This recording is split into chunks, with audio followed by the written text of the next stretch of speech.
Christians, Halloween, magic, what should we do? Do you want to grow closer to God? That's what this channel is all about. Through Bible study and evangelism. Please like, comment, subscribe, share it with friends, and let's get right into the video. Okay, so this is a big topic, and it's difficult for all of us to figure out the right thing to do. But interesting, as we look in the Bible, I want to take you to one passage here. This is in Acts chapter 19, starting at verse 19 and 20.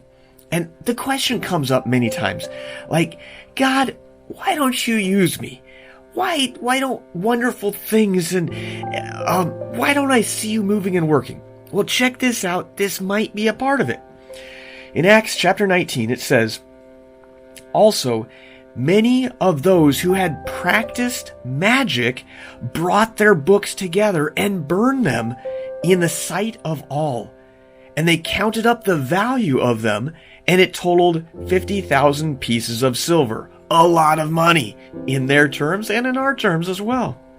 But then it says this key verse. It says, so the word of the Lord grew mightily and prevailed. So I think it's obvious. It's obvious to all of us. You know, Halloween is all about celebrating magic and demonic stuff. It's not celebrating the light of Christ. And the history of Halloween is very sordid and deals with some really crazy, dark, evil things. And the main thing is, it was the day that supposedly the souls of the dead could come back alive and hang out with people here on earth. This is demonic stuff, guys. We all know that. The whole idea of the jack-o'-lantern, and it was about this guy named Jack who had this deal, came up with this deal with Satan, with the devil. This is not fun and games, childish stuff. But back to the original question, maybe, what if some of God's moving and working in your life has to do with how much you are embracing stuff that is not godly? So my challenge to you is take every day and try to use it for the Lord. I was just talking to someone earlier today, and I was like, come up with a list of things that you like to do and see if you can take every single item on that list and use it for Christ.